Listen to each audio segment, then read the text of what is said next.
In this chapter, we will be using the F distribution. So let S1 squared and S2 squared represent the sample variances of two different populations.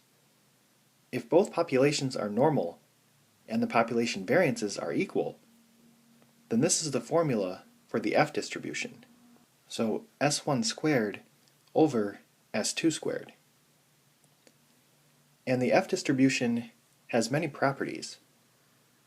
First, all values of f are greater than or equal to 0.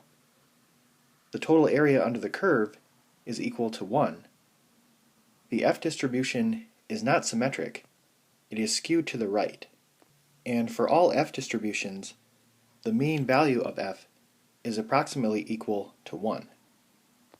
And similar to the t distribution and the chi-square distribution, the F distribution is actually a family of curves where the degrees of freedom determine the shape of the curve.